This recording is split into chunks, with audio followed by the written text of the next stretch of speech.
This is Akashwani. Time for a weekly program, Our Guest. I hand over the mic to the show host, Nitish Arora, for the same. Shooting is one sport that has brought laurels to India. There is a complete transformation of this sports and the achievements and achievers. How this transformation came about, this is the topic that we are going to unravel today in today's Our Guest, and I am very fortunate to have Mr. Pawan Singh, Joint Secretary General, National Rifle Association of India, and only Indian who is qualified Olympics jury member in shooting sports, where he represented shooting in Tokyo Olympics 2020. Pawan ji, very warm welcome to All India Radio. Thank you, Nitish ji. Thank you for giving me opportunity for this interview. So tell us the story of shooting. It cannot be a sudden transformation. If we take ourselves back to 2 decades, our shooters were literally looking for space in the international arena. But now we see them everywhere. Young shooters, 14 years and world champions. How this transformation came about? So this is a very long journey. I like to tell you about that. Before that, I like to mention about the shooting, how it started in International Federation and the National Federation. We have very pride journey. Foundation is very powerful and very strong, and that's why now shooting is doing so lot of achievements. Shooting started in India is 17th April 1951, and the first president was J.B. Maulankar ji.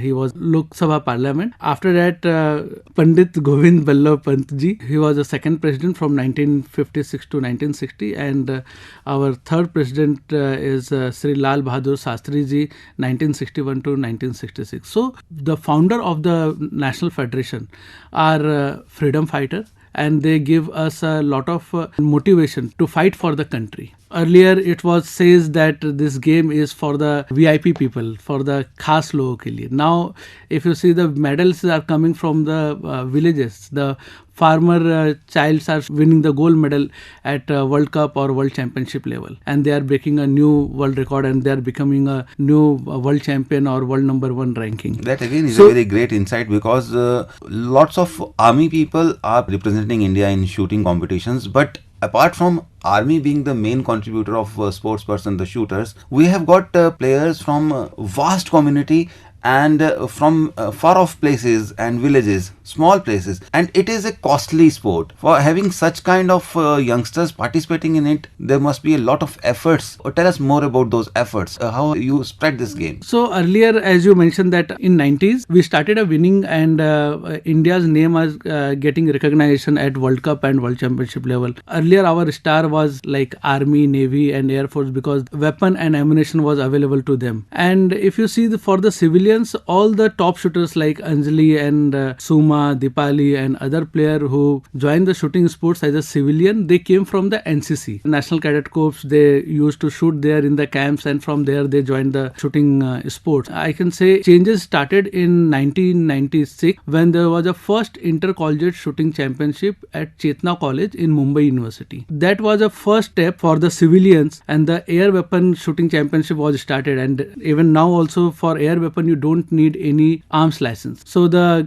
gun is available, open sight guns made in India. We can use them and we can participate from that guns. Later on, once you are in university, you play for the university games, you are getting the 25 marks, and also you are getting there's a quota for the next level of the admission in the university. After 3 and 4 years, this game was introduced to school games also. And the first inter-school game was conducted in Pune. In that also in 96 and in 2000 also, both the time I played a big role to organize this competition for the school and university. Must be tough for schools actually to start this. Yeah, it's really very tough, because when you say about the shooting sports and gun, principal or the parents are thinking, oh, gun means aggression. We did lot of work to explain them or to change their mind that this gun is not aggression. The guns is like, if you want to become a good shooter, you need to be control your mind, body. Absolutely. And it's increase your focus. So it's like yoga. The number of shooters that I've spoken to, the shooting champions, all are very calm in their approach, very calm and very focused. Aggression is something where it reflects on your face. But all these players who are into shooting, they are very calm. calm. As you said, it's like yoga. Yeah, I like to mention that 5 years before we did the case study for 142 athletes who was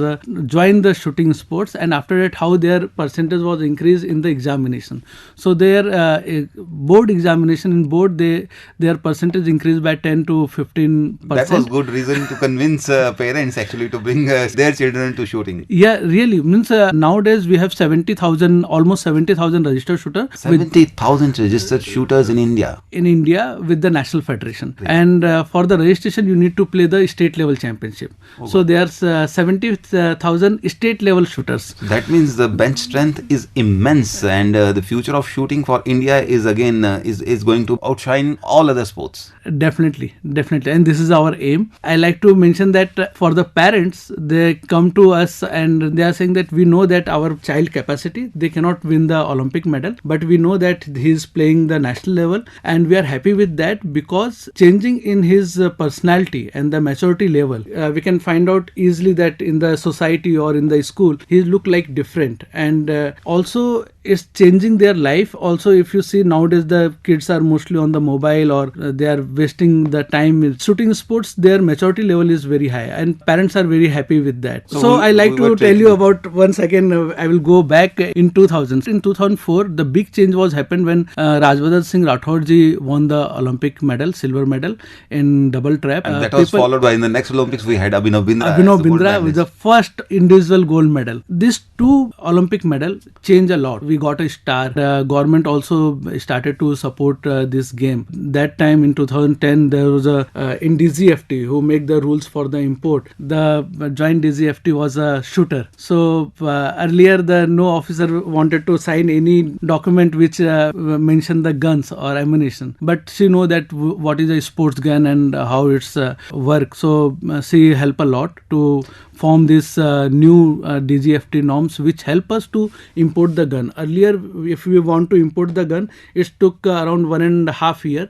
That time, the new model was introduced. So, in world, other country are using top model and we are using second level of the model. So, because of this government norms, we able to import the guns within a month. So we are having same level of the guns what in the world using. So my next question is that how do you handhold the young players, because this is definitely a very costly sport. These guns are not cheap. And having a base of 70,000 players, do we have that number of guns also available?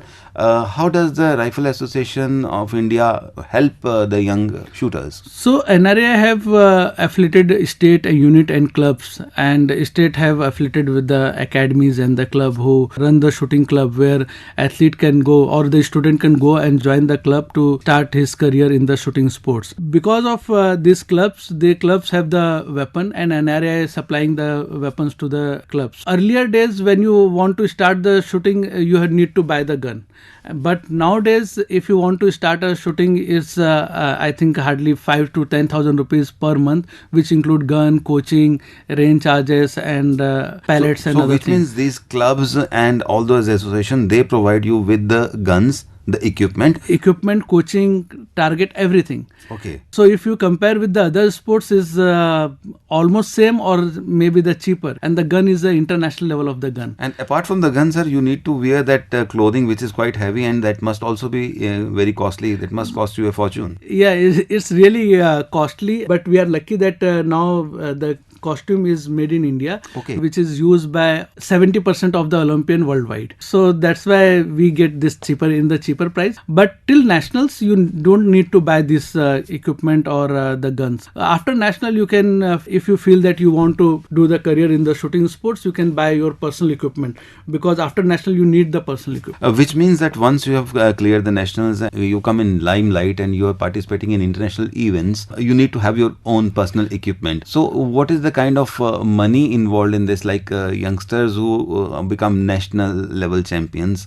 What kind of prize monies do they get? And it won't be that easy actually to finance themselves. Because of the government new initiative is Khelo India. Because of that, there's a athlete who are not only in the, if you come to Indian team, your all the expenses about training and the equipment is taken care by the government of India. That is the people who come for target podium scheme. target tops scheme, Top and scheme. also they have different other schemes also. So if you are once a member of the national squad, you get the all this type of the facility. Also NRA getting the some sponsorship from where we support our athlete. Because of the Khelo India, now not only national team, also the player from the schools or the university, they are getting the scholarship or the training facility from the Khelo India scheme, and that's helping a lot to the athlete. If you are in the Khelo India scheme, all your expenditure are taken care. And also we have Army, Navy, Air Force or Air India or Railway. There's a job opportunity. You get their job admissions in the higher college. So this type of the facility you get, and you can cover your Rajavardhan Singh Rathore and Abhinav Bindra, they are absolutely stars and amazing, and they also brought in a lot of transformation because youngsters suddenly they said, oh, this is a sport where I can participate, and you said a base of 70,000 youngsters and everybody cannot participate in nationals. But suddenly 4 years ago we saw that lots of youngsters were participating in seniors international events, in Olympics, 14 something participating in an Olympics. That was amazing. Tell us more about that. This is the beauty of the shooting sports game. You will find 14-year boy or girl is winning the Olympic medal. Also you can find that 65-year-old man is winning the Olympic medal. If you realize that we have the 10 meter, which is completely indoor. If you see the track record or the data, the younger age people are winning in that event. But if you go to the outdoor event like trap or the 50 meter or 25 meter, in that there's a wind is there. For that you need experience. There the senior category shooters are those who have lot of experience. They are winning the medal in the outdoor game. So that's why we have mixture of the athlete 14 to 65 winning the medal in the Olympics. No, but that is in fact a great achievement of Rifle Association of India, that you are catching them young and providing them with an international platform. We have lot of schemes through National Rifle Association of India to identify the talent. Competition like from club level to the national level. Also we do the India Open Championship. From there the athlete can directly participate to that, and we are selecting or identifying the athlete from that competitions, and we are doing the talent search. Also, we started a new NRA education department. There we are started to create a coaches and the jury members. Our target is in next till 2028 we will have 5,000 coaches. So our target is to tie up with the CBSE schools or the universities, and the PT teachers can do the trainer course. So they are able to teach the athlete or the student to shoot from the table. And we are going to have a new competition for them, and they can win the medal and also the scholarship to join the shooting sports. So that brings me to a very pertinent question here. You said that you will be like raising 5,000 coaches so that more people can join the shooting sport, youngsters. Are we like lacking in infrastructure somewhere? Because I covered university games, Khelo India University Games 2023. UP was the host state. All the events were conducted in UP, but only shooting was conducted here at Delhi at the Tughlakabad range. Do we lack in shooting ranges? Do we lack in infrastructure in other states? What kind of infrastructure India is having? If you compare to earlier stage, now we have better condition. But definitely if you compare with the population, definitely we are lacking with the infrastructure. Like UP have maximum star shooter like Saurav Chaudhary and others come from the UP, but they don't have this infrastructure which can conduct. Even most of the Punjab shooters are also practicing here at Delhi only. For the firearms, because of the licensing and other norms, it's not easy to build a shooting range like trap and skate, which require the arms license and a lot of expenses and the big land. So this is the main reason. So how many shooting ranges we have in India? If you like to conduct a World Cup or international or national level competition, we can count on the finger. So Delhi, Bhopal, Trivandrum, Pune, these 4 ranges and 1 Ranchi. So 5 ranges we can conduct national level competition there. Not international. International only 3, that is Pune, Bhopal and Delhi. So what are we doing on that front? We are talking to government. Nowadays our more focus on the build the small training ranges. Okay. So we can have more champion, and maybe after that the state government can come up looking that achievement, and they can start supporting us to build the infrastructure. Which means that the things are in pipeline, and we expect to have more shooting range in some time now. So the great system is right in place, and you just have to perform now. Yes. Thank you so much, Pawanji, for coming to our studios, and I know that you are very busy and you spared your invaluable time for us. Thank you so very much. Thank you, Nitish. Thank you very much. You were listening to the weekly program Our Guest that is broadcast every Monday at 9:15 a.m. Have a nice day.